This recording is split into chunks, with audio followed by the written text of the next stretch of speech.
Josh Green here for Seconds Out. Delighted to be joined by Queensberry's Sahni here in Telford. We're a few fights into fight night here. How are we looking? Mate, it's been good. It's been really good. I'll tell you what, there's been some tear-ups. Particularly Muhammad Ali. Yeah, that's right, Muhammad Ali. Not that one, but he had a great fight with a fella who's taken Isaac Lowe the distance. He's taken Kid Galahad the distance, Brian Morena, and he had a hell of a fight with him. And I'm quite cringe when it comes to Muhammad Ali. I'll just make Muhammad Ali references. I said to him, look, Muhammad, we've had the Thriller in Manila, we've had the Rumble in the Jungle, and now we've had that tear up in Telford. But he completely no-sold it, so didn't go as well as I thought. But yeah, look, it's been a good night so far, and there's a good night coming up as Willow Hayden just walks past. He's about to kick off our show on BT Sport, so looking forward to it, mate.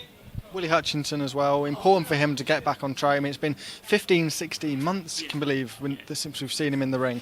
Just to get a win and get the feeling of being out there again must have been really important for him. Look, you could tell he was emotional. When I got him for my interview, he was emotional, but before that, BT Sport got him, Rob Armstrong got him, did a brilliant interview, and he was just crying. He's been through so much. He won't let on exactly what he's been through sort of on camera, but he's told me a few things off camera, and you just think, wow. He's overcome a lot, and it's good to see that he is back, and he's stopped this fella. This fella was tough. He's had a draw with Lennox Clark, and the relief on Willie Hutchinson's face when he got that win, when he tried to come out, Karol Horjovsky, you could pronounce it differently, when he came out and he said, no, I can't fight anymore because of my eye. The relief on Willie Hutchinson's face was unbelievable, and you could tell how much that meant to him. He said to me in the week, don't call me the Hurricane anymore, Dev. Call me the Hutch Train, because the Hutch Train's coming back and he's coming to take over the light heavyweight division. And do you know what? I sort of believe him. Do you know what I mean? When he's saying it like that, he's saying it with his chest. I'm very, very intrigued about what's next for Willie Hutchinson. And you mentioned Lennox Clark. Obviously, we've seen those two before. Willie seems very keen on the rematch there. Do you think that's something that could come to fruition in the months to come? I think Willie Hutchinson's definitely gone up now to light heavyweight. I'm not sure why he was trying to do super middleweight before, but he's up at light heavyweight now. Lennox Clark is the British super middleweight champion, and he's got a hell of a fight coming up with Mark Heffron, July 16th, by the way, on BT Sport. Make sure you tune in for that one. But yeah, I'm not sure it's imminent, a rematch between them two. I think Lennox Clark has business to take care of at super middleweight, and Willie Hutchinson's going to go on his own path at light heavyweight. Hey, maybe in a couple of years or 18 months' time they can do it again, because it's a wrong that Willie Hutchinson would like to right from his perspective. But Lennox Clark will want to go on and do his own thing, I'm sure. Packed schedule coming up for Queensberry. Obviously, Joe Joyce making his return in just a few weeks' time. Jason Cummings, got Daniel Dubois tonight as well. I'm not sure if we're going to make it out live on YouTube for them, but there's a packed schedule coming up, isn't there, on BT Sport? Testing me now, mate, aren't you? but yes, there is Daniel Dubois tonight, and we are hopefully when this goes out, it'll probably be after the Dubois show. So hopefully by this point, as you're watching this interview, Daniel Dubois has knocked out Trevor Bryan and is the new WBA World Heavyweight Champion. That's what we are hoping. So that's coming up. Joe Joyce is back July 2nd, and also on that show, you've got Jason Cunningham against Sahni Tete.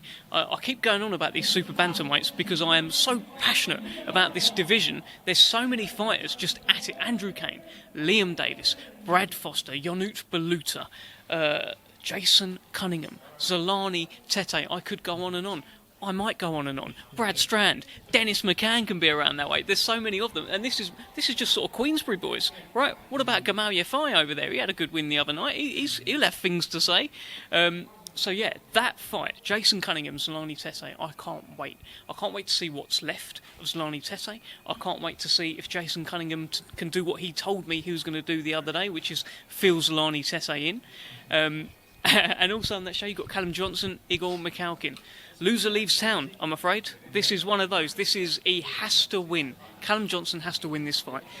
And I just don't know where his head is at right now. I haven't had a chance to speak to him yet. But last time I spoke to him, he was about to fight Joe Smith. And that would have been huge for him. And he was raring to go. And really, that's a tear-up, him and Joe Smith. He believes he would have won that fight and become a world champion. He had to pull out because he got COVID. That's not going to be good for him. So let's see how he gets on against Igor Mikhalkin on the date. And yeah, loser leaves town. July 16th, let's keep it going, mate. Hamza Shiraz. Hamza Shiraz is in the main event, in the toughest fight of his career, against a fighter whose name escapes me right now, but just had a draw with Jose Benavides. So yeah, look, we're very excited about that. Nick Bull's back as well on that show. And we're moving. We've got some good stuff coming up, and I'm hyped, as you can tell. Doing my job for me. I couldn't speak to you without talking about Tyson Fury. Obviously, the AJ Usyk rematch is imminent. Do you feel like whichever way the result goes in that rematch could influence the decision of Tyson coming back or not? Oh, look, you can't predict what Tyson Fury is going to do. You can't predict it. I can't predict it, Frank can't predict it, and I'm not sure Tyson can predict it. So I'm not going to speak out of turn on what Tyson's going to do next, what he should do, what he shouldn't do, and what result could influence his decision. I just know he's his own man, he's going to do his own thing, but I hope we see him again. On the TV situation as well with Anthony Joshua, it looks, although nothing confirmed obviously, that he will be heading to DAZN. Does that change anything in terms of a possible fight with Tyson or not? I don't know, it depends. Look, if it is DAZN, it depends if they are looking to tie him up for like a long thing. I don't know, it'll be very interesting. You would hope that sort of highest bidder wins for a fight like that, and everyone would be sensible and work it out. It would be a shame if that fight was on the table. It would be a shame if networks and egos got in the way of it happening, and hopefully everyone can work together and make sure it does happen. Final question before I let you go out there. Heavyweight talk in terms of getting Joe Joyce, Daniel Dubois into that mix with Fury and Joshua right up in that mix. They're not far away now. If the belts were to go scattering in the next year or so, they would be fighters that would be right up there in the line for them. Absolutely. Joe Joyce is knocking on the door. He is banging on the door, and he's going to get a shot at the World Heavyweight title before long. He's in that position. He's in a great position, and he's there. And look, he's one of the best heavyweights in the world. There's no doubt in my mind about that. He's a very difficult man to beat. You will need a baseball bat to hurt Joe Joyce. Believe me, we've only seen him hurt sort of once with a body shot from Bryant Jennings.